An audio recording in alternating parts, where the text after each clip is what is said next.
So, students, I welcome all of you to Krupanadi Group of Institutions. So, today we're going to have an orientation class about me. My name is Swati Prakash, and I'm an assistant professor. And I'm going to be handling you the subject Indian financial markets and institutions. Now, first thing, let's talk about the new education policy. I don't know how many of you are aware that there is a new education policy that is given by our government of India recently. So let's just have an overview about it. So back then we just had existing was what 10 plus 2 years. So up to first standard to 10th standard we had the school, and then the 2 years of PUC education or pre-university. Now here with the new education policy we have 5 plus 3 plus 3 plus 4, right? So from the age of 3, the child to the age of 8, it is called as Anganwadi or preschool education. So for the next 3 years it is standard 3 to standard 5, where you will be having a preparatory stage, and then you will be having class 6 to 8. From there you're going to be learning a lot of different subjects for students, where you'll also be studying coding as a part from class 6th or standard 6th. And then you have the next 4 years focusing on class 9th to 12th, that is age 14 to 18. So this is the new structure. From 10 plus 2 it is shifted to 5 plus 3 plus 3 plus 4. What are the changes in the school education? As I told you, from standard 6 you will be learning, or students will be trained to learn coding. What is coding? How do you code? All the applications that you today have, right from Paytm or Phone Pay or Google Pay or Amazon app, etc. How do you create all these applications, etc.? All of them will be learned from your standard 6th. Guys, whoever has turned on their voice, can you please mute yourself?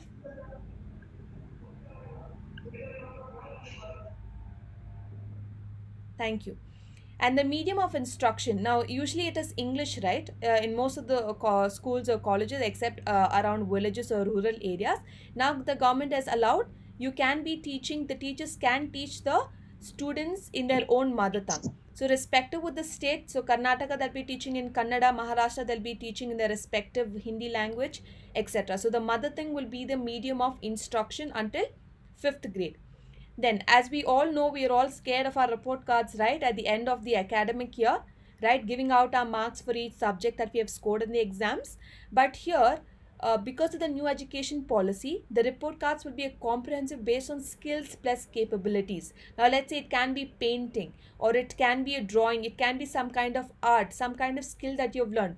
All those will also be included as a part of your report card statements. Now, this education policy is focusing on holistic undergraduate program.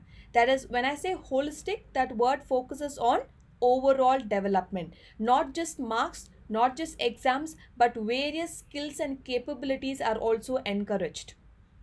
So, single regulator for higher education, excluding, so medical education and legal education are apart from this new policy, but apart from that, everything else is included.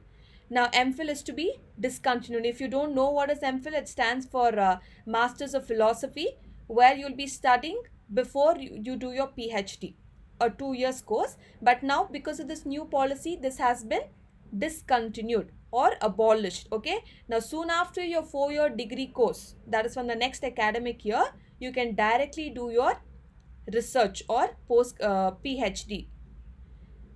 Language, so Sanskrit and other that you study, English, Kannada or other regional languages, that can be added to your mainstream school education whenever possible. Then the main thing that we need to congratulate government is, government was as of now spending less than 3% on development and of education. If you closely look into every year budget, they say crores of amount of rupees for agriculture, for corporate companies, for technology, for machine learning, etc. But today is the first time I think government has taken a huge step that 6% of GDP is invested in the education sector. So that is a huge boost that will help the entire student community to pursue their dreams.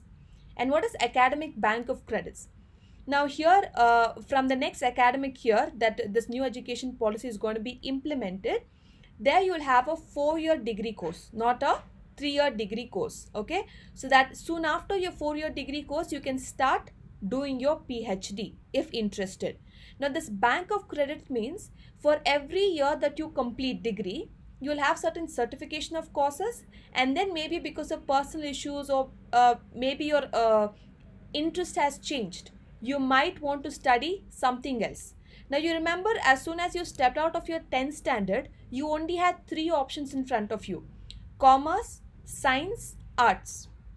Yes or no? You only had 3 options: commerce, science, or arts. Now it is not so because of the new policy. You have so many multiple options for you to choose. Now back then, if as a painter or as a baker or as a technician, right, or as a, I would say, as a caterer, all these jobs were very much looked down in our Indian economy.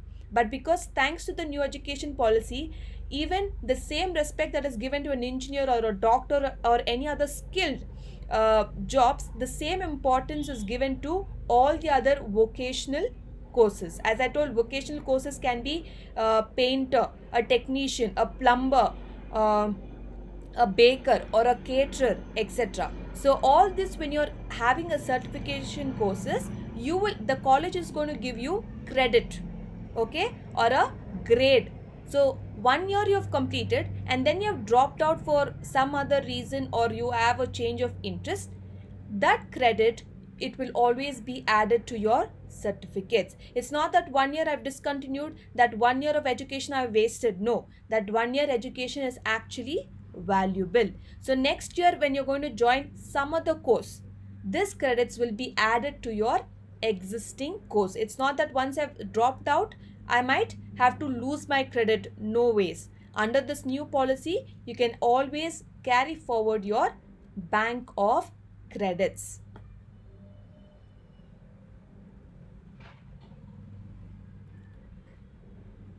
So as we have multidisciplinary education and research, universities, there's a research culture in higher education. I mean to say, there is so many aspects where you can even join universities abroad once you complete your 4 years, degree courses, etc. So all this is a system developed by our government of India, the present BJP government, that has brought in the new education policy. As of now, we only know what it is. We only know the implementation part, how it's going to be effective, only when it is going to come into reality. That is from your next academic year. So that was about your new education policy. I hope you have had a little bit idea or knowledge about it. Let's move on. Be prepared. Ma'am, what in what perspective are we going to be prepared? Learn new skills. And I'm sure all of you are seeing the scenario around us, the whole pandemic, the entire lockdown, how many people have lost their lives, how many people have lost jobs, how many people are struggling with financially not able to pay bills, not able to pay EMIs. I'm sure in all of our homes, in your own homes, you would see parents, your own respective parents, struggling to pay bills or having salary pay cuts, etc. So what are you learning out of all this scenario is, having one particular skill or having one particular job as a source of income is not going to be sufficient.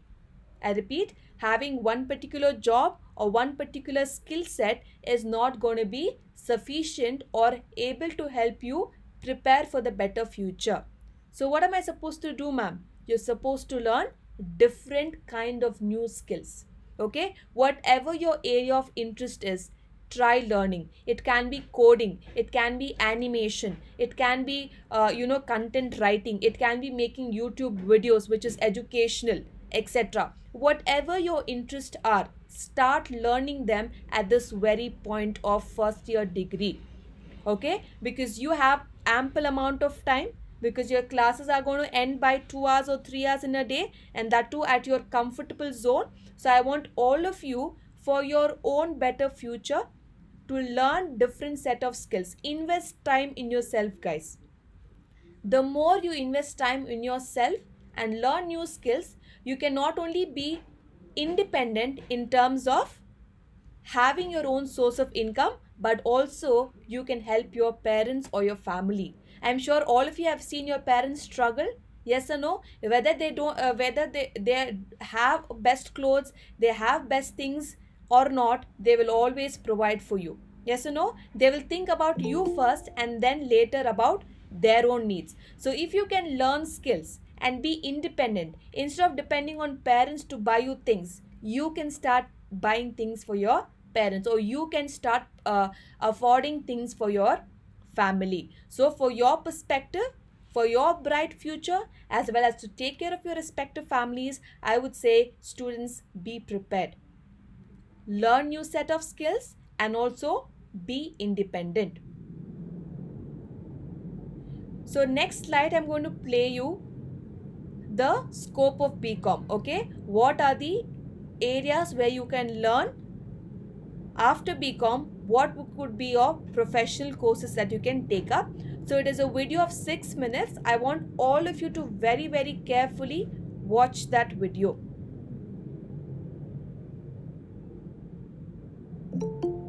Bachelor of Commerce or BCom is among the most popular graduation courses that students take after completing school. In today's day and age, getting a BCom degree is compulsory for a commerce student. But it is not enough. One has to take up either post-graduation or a professional certificate to have a well-established career after completing their BCom degree. However, it is not easy to find high-paying jobs for BCom graduates. So, here is a list of 13 great courses that you can opt for after getting a degree in BCom for a stable job in the future. Number 1. Master of Business Administration. MBA is the most popular course available for students who are not just graduating from commerce but from all other fields. In this course, you will learn to manage different aspects of a business based on specialization you choose. To do an MBA, you need to clear the common admission test. Your CAT score determines which college you get into. Various multinational companies hire fresh MBA graduates and offer high-paying salaries based on the institute they graduate from. According to PayScale, the average salary of an MBA graduate is rupees 7.2 lakhs per annum in India. Number 2. Chartered Accountancy. The first course that generally comes to the mind of a commerce student as a career option is CA. CA is one of the best career options after BCom. Unlike MBA, students can enroll for CA right after completing high school. CA comprises 3 stages, and clearing all 3 stages along with an internship of 2.5 years makes you a certified chartered accountant. This course can land you jobs in multinational companies, while you can also open your own CA firm and practice your degree. The average salary of a chartered accountant is rupees 7.9 lakhs per annum in India. Number 3. Company Secretary. The Company Secretary is responsible for efficient administration of a company. In India, it is the Company Secretary who advises the Board of Directors on corporate governance and the Director's duties. A Company Secretary degree involves the study of law in the corporate field. This degree is also 3 years long and comprises 3 stages, namely Foundation, Executive and Professional.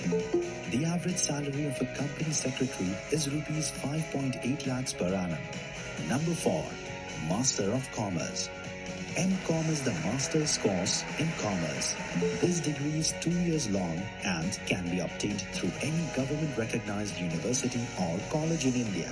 This course helps you master the concepts you learned as a BCom student and apply them in the professional world. The average salary of an MCom graduate is rupees 3.7 lakhs per annum in India. Number 5. Chartered Financial Analyst. CFA is a course offered by the CFA Institute in America with a duration of 2.5 years. It is considered to be one of the highest standard in the industry.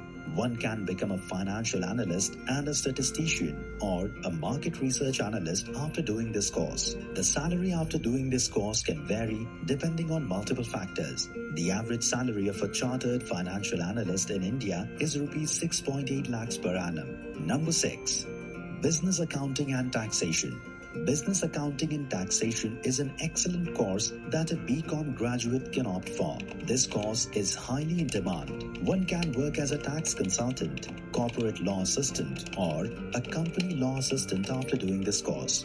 The average salary in India for Business Accounting and Taxation is rupees 4 lakhs per annum. Number 7. Certified Management Accountant. The course that can fulfill your dream of traveling abroad while working is CMA. CMA is offered by the Institute of Management Accountants, USA. For this course, you will have to clear 2 stages of examination and have a work experience of 2 years. The average salary of a CMA is rupees 8.1 lakhs per annum. Number 8. US Certified Public Accounting. The American Institute of Certified Public Accountants offer the course of CPA worldwide. For this course, you need to have a good knowledge of generally accepted accounting principles. This course is generally recommended to be pursued after getting a degree in CA or MBA. The duration of this course is 2 years after graduation, and the average salary of CPAs in India is rupees 6.9 lakhs per annum.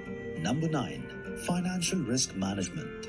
For a recognized degree in banking and finance, FRM is an excellent option. This course only takes 9 months to finish after graduation, and the exams are conducted in 2 parts in May and November. The salary after completing this course is comparatively high, ranging from rupees 6.5 to rupees 29 lakhs per annum. Number 10. Certified Financial Planner. The Certified Financial Planner course has a duration of 6 months, and after the course, the graduates can pick career options like a financial consultant or an insurance consultant. A certified financial planner provides services to his clients with expertise in topics like investment plans, insurance decisions, tax issues, and personalized financial advice. The average salary of certified financial planners is rupees 3.9 lakhs per annum in India. Number 11. Certificate in Investment Banking. To get a certificate in investment banking, you need to take the CIB course for 6 months. An investment banker's position is one of the best career options after BCom. In this job, your role will be to provide your clients with your expertise in raising capital by selling equities and issuing debts in the company. The average salary of this course is very high. The average salary for an investment banker in India is rupees 9.6 lakhs per annum. Number 12. Bachelor of Education. A very simple but beneficial course you can opt for after BCom is B.Ed. The knowledge that you will have acquired as a BCom graduate can be used in your profession as a lecturer. The duration of this course is 2 years. The average salary is rupees 3.1 lakhs per annum in India. Number 13. Digital Marketer. If you are looking for a creative job, digital marketing is your go-to course. You can learn the intricacies of the digital business world through this course. Digital marketing courses can last from 3 to 8 months. Many multinationals as well as native companies hire for this job. The salary of a digital marketer can range from rupees 3 to rupees 10 lakhs per annum. You can determine your interest based on the career choice that you would like to opt for after your graduation. For all young minds wondering what to do after BCom, you need to check the amount of time, the difficulty level, and the price of the course before deciding which course to opt for after your graduation. Any of the above courses are sure to land you a great job so that you can happily start your. So I hope all of you had a great understanding about what is the scope of BCom, right? I will also be sharing the video if many of you have not able to catch what are the upcoming courses, etc. You're always free to watch the video. I'll share you the link after the class.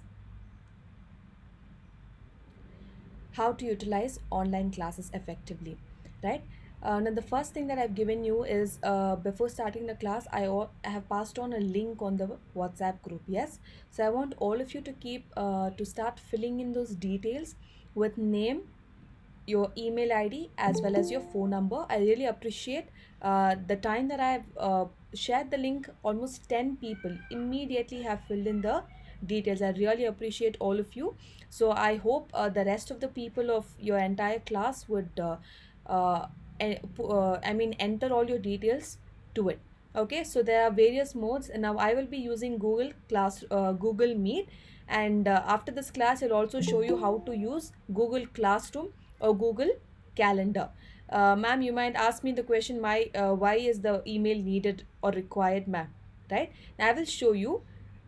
Every time I have your class, as in IFM class, I will be sending you an email reminder. Got it? So you have to check your email every now and then whenever my class is there. Because I might not be able to send you it on WhatsApp, I will directly send it to your mail. So you click on the link on the mail, it will take you to the Google Meet class link. Okay, so I will run a demo to you after the class. So let's move on. Internals and assignments. Now here you might have written for PUC exams for entire 100 marks, right? Now here in degree you will have a breakup of 70 and 30.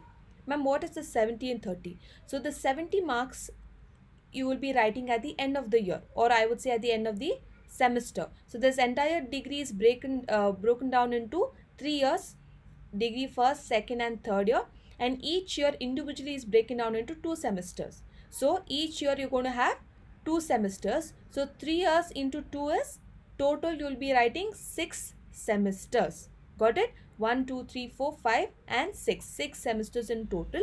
So for each semester you will have internals as well as assignments. So each teacher, it might depend. For accounts, for maths, for theory subject, etc., the kind of assignments will be decided by the teachers, and that will be qualifying you an internal marks out of 30.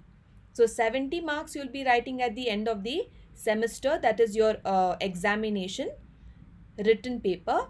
30 marks, that is internal, that is within the hands of teachers. So I can decide out of 30 how much you can score is within my hands. So you can score it through the assignments. It can be oral assignments, it can be written assignments, it can be any presentation that you will have to do, etc.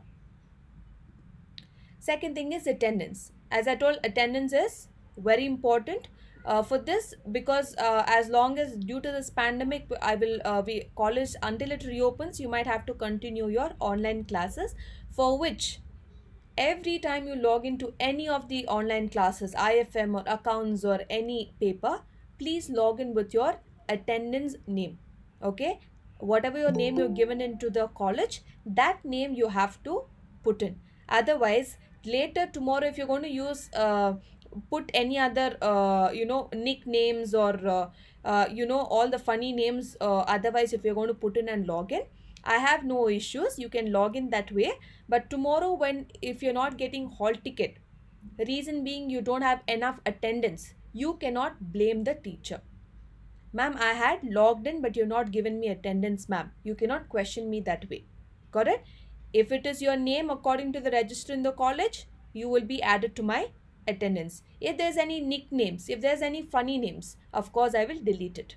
Okay, even though you have attended, even though you have submitted your assignments, even though you have been through the whole class of my 1 hour, doesn't matter. Is that clear? Attendance important, log in with your actual name. So exams will be held every semester end. So because of this overview, because of this pandemic, maybe things have started off late, but if it was started by June, okay, by December you might be having your exams. So but then things have been delayed, so the delayed date will be updated to you. So every semester you will be writing exams for 70 marks total, every subject. So let's start with the syllabus overview. Syllabus overview, what is my subject or the subject that we are going to be studying? So the subject name is Indian Financial Institutions and Markets. Your first unit is Basics of Financial System. So what are we going to study here? Meaning, functions, structure and the components, that is financial assets, services, markets and institutions. Now financial system, as we come across, we always know that entire economy right? Today, if you have heard about our finance minister, that is Nirmala Sitharaman, as of our government of India currently, has always spoken in the news or in the budgets that our Indian GDP has slowed down for the last 5 to 6 months. We all know what is the reason. There is enough businesses that are shutting down. There's not much of financial activities. There's not much of cash inflow and outflow, because of which Indian economy growth rate is slowing down. So by this example, what do you understand? If there is no financial activities, or if there is no exchange of cash inflow or outflow, the entire economy can slow down. Therefore, we need to understand what is our financial system, what is this financial assets, services, markets, institution, how is all these four components together contributing the growth of Indian economy. So the first chapter is going to introduce to you what is financial system, how does the entire economy of India work with the effect of or with the support of assets, services, markets as well as institutions. Your second unit is banking institutions. So here we'll be majorly focusing on commercial banks, classification on commercial banks, the roles and the functions, the investment norms. So here I'll be highlighting, or we will be studying why commercial bank is existing. What is the need for banks to exist? How are commercial banks helping in developing our Indian economy? Okay, and also we'll be learning about RBI, majorly about RBI. How is RBI taking care of the functioning of every individual commercial bank? The third one over here, as I told you, is called as regulatory institutions. Here we'll be studying about RBI in detail. Okay, how RBI started, how it began, what are the functions, what is the monetary policy. I'm sure all of you have heard about the SLR rate, CRR rate, repo rate, reverse repo rate. We'll be studying in depth of all of these details. Credit control methods. How can a government or how can RBI control the inflow or outflow of cash in the economy, not just in a particular state or in a particular bank, but overall in the economy? How does RBI take initiatives in controlling the credit? And the second part of the chapter, we'll also be studying SEBI. I hope all of you know what SEBI stands for, Securities Exchange Board of India. They are mostly the watchdog of exchanges. What exchanges? The Bangalore Stock Exchange, Bombay Stock Exchange, National Stock Exchange, etc. They make sure the investors are not cheated, fair prices are delivered, and there is ethical practices being followed by all the stock exchanges in India. The functions as well as the powers, what powers SEBI can have, what details can it take from every stock exchange, how it can control and regulate, etc. So we'll be studying two important institutions here, RBI and SEBI. The fourth unit, non-banking financial institution. Now here are popular NBFCs. It is commonly called as non-banking financial institutions, NBFCs. We have India Bulls, we have LIC India, we have Financial Services, we have Tata Capital, etc. In reality, these are the institutions which are non-banking. We are going to study about Industrial Finance Corporation of India, how this institution IFCI provides various amount of long-term or medium capital for industries to function effectively. Then we're going to look at SFCs, which stands for State Financial Corporations. So SFCs are set up in every state to help individual states' industries to function efficiently. Then we have IDBI. I'm sure all of you have known this bank, the Industrial Development Bank of India. Then we'll be studying about the Exim Bank. All of you would know the full form. It is Export Import Bank. So majorly this bank is going to provide loans or provide financial assistance only to those who are importing goods or exporting goods. Next, we're going to study about the mutual funds in detail and payment banks. Now, all of you know this Phone Pay, Google Pay, all these apps that has latest has come up. So, we'll be studying in detail about the payment banks as well. So, this is our last chapter, financial markets. So, we're going to study in detail about what is money market, what is capital market, stock exchange. As I told you earlier, SEBI is going to monitor NSE, BSE, that is National Stock Exchange, Bombay Stock Exchange, and OTCEI stands for Over the Counter Exchange of India.